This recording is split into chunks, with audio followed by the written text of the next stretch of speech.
Hello friends, welcome back to my channel और आप सभी को मेरा टॉर्क से भरा हुआ नमस्कार। तो दोस्तों, आप जो ये वीडियो देख रहे हैं ये है पार्ट 2 और ये वीडियो काफ़ी लंबा होने की वजह से मैंने इसे 2 पार्ट में किया है। अगर आपको पार्ट 1 देखना है तो मेरे चैनल पे देखिए, इसके जस्ट पहले वाला वीडियो पार्ट 1 होगा और ये है दोस्तों उसका पार्ट 2। तो आइए इस वीडियो को चालू करते हैं एंड आई होप आप सबको बहुत ही मज़ा आने वाला है। और दोस्तों प्लीज़ डू सब्सक्राइब।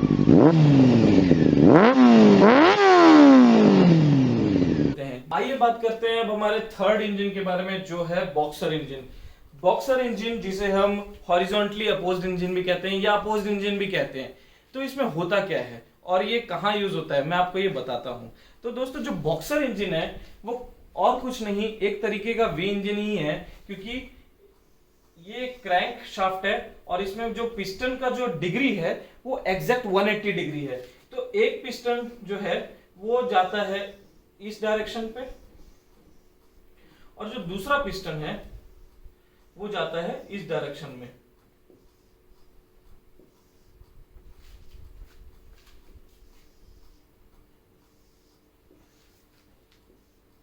तो जो दो पिस्टन्स है वो एक दूसरे को 180 डिग्री अपोज करते हैं और ये भी मल्टीपल सिलेंडर हो सकते हैं।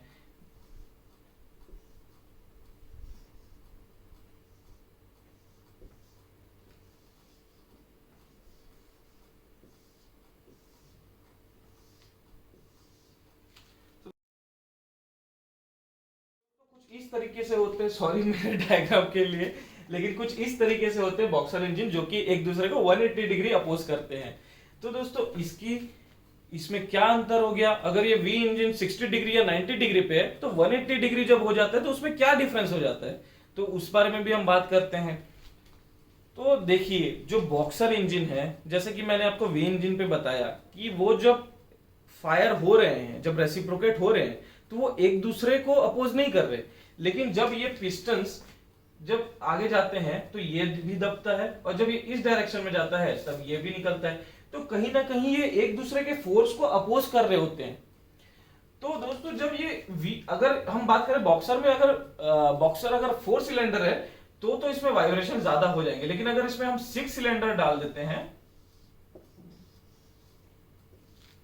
तो वाइब्रेशन कम हो जाता है। तो बॉक्सर इंजन में कंपैरेटिवली वी इंजन से वाइब्रेशन जो है वो कम होता है, क्योंकि वो जो फोर्स है वो एक दूसरे को ही अपोज कर रहे होते हैं।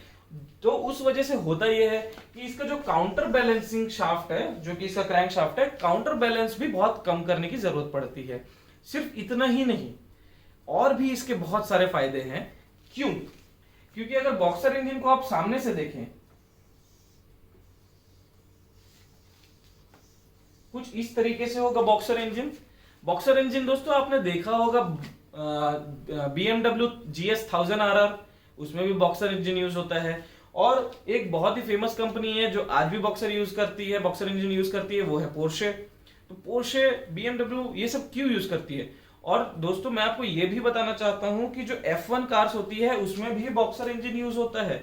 क्यों होता है? क्योंकि अगर आप इसे देखें तो इसका सेंटर ऑफ ग्रेविटी काफी लो होता है। अगर कंपैरेटिवली आप देखें वी इंजन से, तो अगर वी इंजन का हाइट यहां जा रहा है, इनलाइन का हाइट यहां जा रहा है, तो आप देखिए कि इनलाइन का हाइट यहां तक जा रहा है, वी का लाइन यहां तक जा रहा है, लेकिन बॉक्सर का हाइट जो है सिर्फ यहां तक जा रहा है।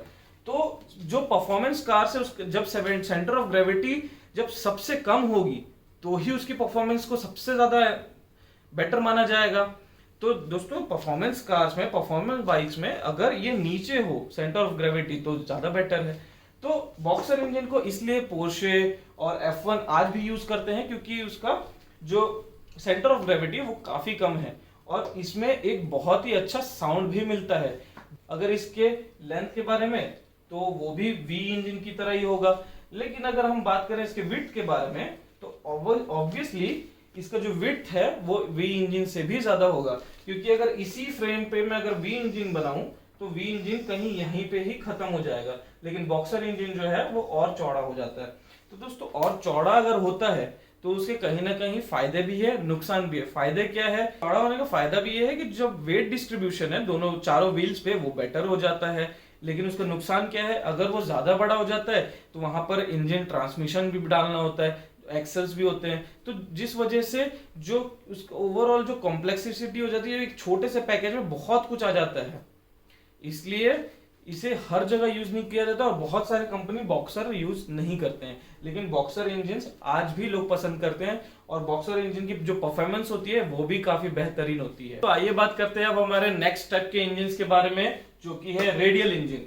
आप लोग ने रेडियल इंजन प्रोडक्शन में बहुत कम ही देखा होगा, क्योंकि रेडियल इंजन जो है वो ज्यादातर एयरक्राफ्ट में यूज होता है। रेडियल इंजन होता क्या है? रेडियल इंजन इन सारे इंजन से थोड़ा अलग होता है, क्योंकि उसमें मल्टीपल चेंबर्स होते हैं। कैसे, मैं आपको वो दिखाता हूं। ये क्रैंक शाफ्ट है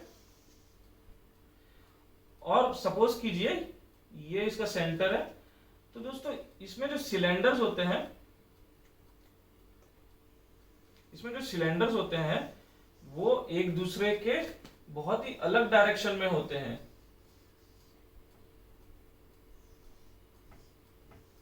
और जनरली रेडियल इंजन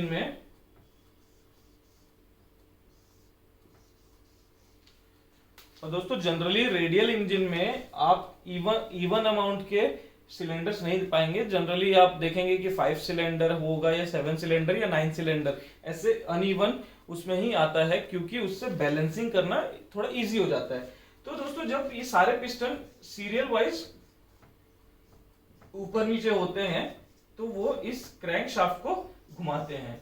तो रेडियल इंजन बहुत ही डिफरेंट टाइप का इंजन होता है, क्योंकि इसमें जो चेंबर्स होते हैं वो सारे सिलेंडर्स के अलग होते हैं। अगर 7 सिलेंडर का हुआ तो 7 चेंबर्स हो गए, 9 सिलेंडर का हुआ तो 9 चेंबर्स हो गए।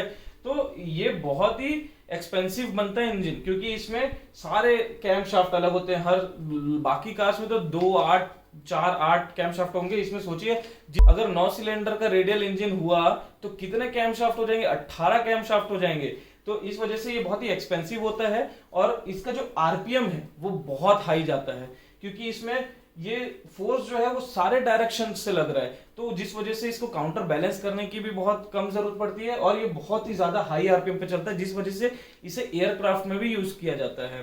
तो एयरक्राफ्ट में आपने देखा होगा जो पुराने एयरक्राफ्ट इंजन हो गए, जो प्रोपेलर वाले, वो यहीं पे सीधा प्रोपेलर लगा होता था और ये कई बार उसके जो इंजन है वो एक्सपोज होते थे, एयर कूल्ड वाले इंजन, और आप वो देख पाते थे। आपको मैं फोटो भी डाल दूंगा। रेडियल इंजन जो है वो कार्स में यूज नहीं किया जाता है, क्योंकि उसका साइज ऑब्वियसली बहुत ज्यादा बड़ा होगा। चाहे वो चौड़ाई के बारे में देखा जाए, अगर चौड़ाई के जितना देखा जाए तो बॉक्सर इंजन जितना हो गया। अगर लंबाई के बारे में देखा जाए तो इनलाइन इंजन से भी डबल हो जाएगा। तो जिस वजह से इसका साइज जो है वो बहुत ही बड़ा एक मैटर हो जाता है, जो इसे परफॉर्मेंस कार्स या कोई भी कार या बाइक में इसे इंजन को यूज नहीं किया जाता है। पांचवा जो इंजन का टाइप है, वो इंजन का टाइप शायद अब ज्यादातर लोग को पता नहीं होगा कि ये क्या इंजन है। ये वीआर इंजन है दोस्तों। वीआर इंजन एक प्रकार का वी इंजन ही होता है। अब इसमें सबसे बड़ा जो डिफरेंस है दोस्तों, वो एंगल का भी नहीं, वो ये है कि ये वी इंजन भी एक ही चेंबर पे बनता है। अगर मैं आपको इसका टॉप से व्यू बताऊं तो कुछ इस तरीके से होगा। अगर ये पूरा चेंबर है दोस्तों, तो इसका जो वी इंजन होता है वो कुछ इस तरीके से ही होता है। तो इसमें एक ही चेंबर पे मल्टीपल सिलेंडर्स होते हैं। बस इसमें 15 डिग्री, 10 डिग्री, 12 डिग्री, 20 डिग्री तक ही इसमें एंगल्स होते हैं। जैसे कि अगर हम ये क्रैंक शाफ्ट ले लें तो जो एक पिस्टन है अगर वो यहां जा रहा होगा तो दूसरा पिस्टन भी इसके पास में ही होगा, और ज्यादातर चांसेस हैं कि एक दूसरे को ओवरलैप भी करते होंगे। तो कई बार जो वीआर इंजन जो बहुत क्लोज बनते हैं वो एक दूसरे को ओवरलैप भी कर रहे होते हैं सेंटर से। तो इसके फायदे क्या है? ये इंजन वी इंजन की तरह ही बहुत ही कॉम्पैक्ट हो जाता है, और प्लस इसका जो चौड़ाई है वो भी बहुत कम हो जाता है। लंबाई तो वी इंजन की ऑब्वियसली छोटी होती ही है और इसकी चौड़ाई भी कम हो जाती है। तो ओवरऑल जो इसका साइज है वो बहुत कॉम्पैक्ट हो जाता है। एक छोटे से इंजन में, अगर मैं आपको बोलूं इतने से इंजन में अगर V10 इंजन बन सकता है तो क्या पॉसिबल है? हाँ पॉसिबल है। वो वीआर इंजन के साथ ही पॉसिबल है, क्योंकि वीआर इंजन सबसे ज्यादा कॉम्पैक्ट होता है। उसका अगर एक V10 हम इंजन देखें ना तो दोस्तों इतने चौड़े से ब्लॉक में वो V इंजन आ जाएगा जितने में इनलाइन 2 आता है, क्योंकि इनलाइन 2 भी अगर आप देखो, सॉरी ये ऐसे नहीं, अगर इनलाइन 2 भी आप देखो तो एक सिलेंडर यहां, एक सिलेंडर यहां, तो उस हिसाब से अगर आप देखेंगे तो वीआर इंजन और इनलाइन इंजन में उतना डिफरेंस नहीं है साइज में, और चौड़ और वी इंजन का बेनिफिट भी मिल जाता है क्योंकि इसमें ऐसे सिलेंडर्स होते हैं। तो वीआर इंजन जो होते हैं वो बहुत ही ज्यादा कॉम्पैक्ट होते हैं, और अभी तक बहुत ही लिमिटेड कार्स में ये वीआर इंजन यूज हुआ है। और दोस्तों वीआर इंजन के बारे में मैं आपको इसलिए बता रहा हूं क्योंकि वीआर इंजन आपको आगे काम आएगा जब हम बात करेंगे डब्ल्यू इंजन के बारे में। आप सब ने कभी ना कभी सुना ही होगा डब्ल्यू इंजन के बारे में, लेकिन इसे समझना आम लोगों के बारे में थोड़ा मुश्किल हो जाता है क्योंकि डब्ल्यू इंजन होता कैसे, क्या ये 2 वी इंजन होता है एक के नीचे एक, ये कैसा इंजन होता कैसा है, इसमें क्या इसमें 2 क्रैंकशाफ्ट होते हैं कि इसमें एक ही क्रैंकशाफ्ट होता है। तो दोस्तों मैं आपको बताता हूँ कि डब्ल्यू इंजन पहले तो यूज कहाँ होता है।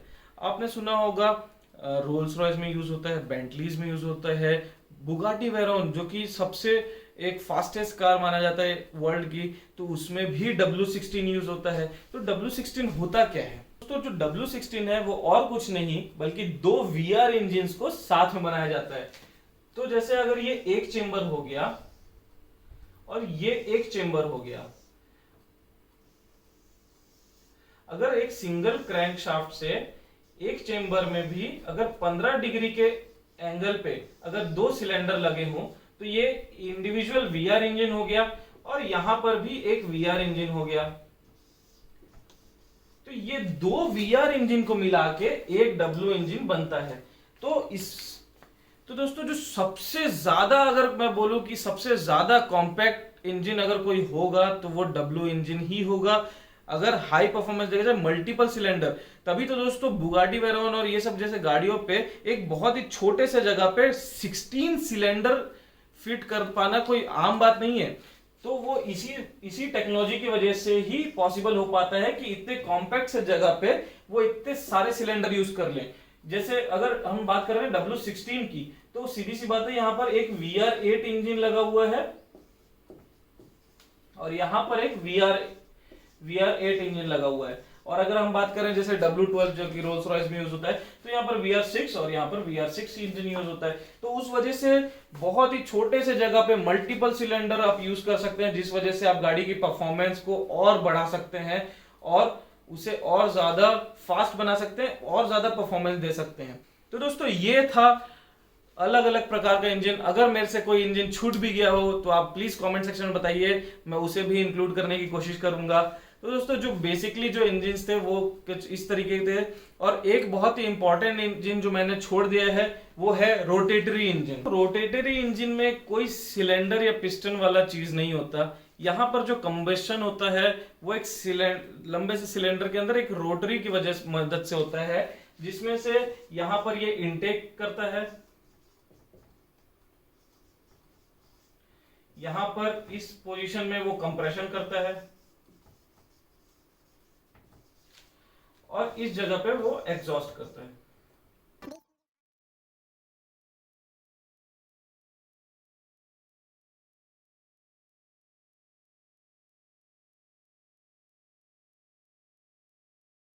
रोटेटरी इंजन आज के डेट पे यूज होना दोस्तों बंद हो चुका है। ये पहले माजदा की गाड़ियों में जनरली रोटेटरी इंजन को देखा जाता था। रोटेटरी इंजन का परफॉर्मेंस उसके साइज के हिसाब से बहुत ज्यादा, उसका जो वेट टू पावर रेशियो होता है माजदा जो रोटेटरी इंजन का, वो बहुत ज्यादा होता है और उसका जो साउंड भी होता था वो बहुत ही ज्यादा यूनिक होता था। और जो इसका आरपीएम था वो तो सबसे ज्यादा होता था। आरपीएम तो इसमें जो आरपीएम होता था वो बहुत ज्यादा ऊपर तक चला जाता था गाड़ी का, लेकिन इसका मेंटेनेंस और इसका वियर एंड टीयर बहुत ज्यादा होने की वजह से इस इंजन्स को अब प्रोडक्शन से बंद कर दिया गया है। और जबकि अब पॉल्यूशन नॉर्म्स भी इतने बढ़ गए हैं, तो दोस्तों इसका जो फ्यूल कंजप्शन था और जो पॉल्यूशन था वो कहीं ना कहीं बाकी इंजन से ज्यादा था, जिस वजह से रोटेटरी इंजन को अभी बंद कर दिया गया है। तो दोस्तों इस वीडियो को यहीं रैप अप करते हैं और आई होप मेरा वीडियो आपको पसंद आया हो। तो अगर आपको ये वीडियो पसंद आया हो, मेरे कंटेंट अच्छे लगे हो, तो प्लीज डू लाइक, और आपको कोई भी क्वेश्चन हो कमेंट डाउन बिलो। और दोस्तों सब्सक्राइब करना मत भूलना।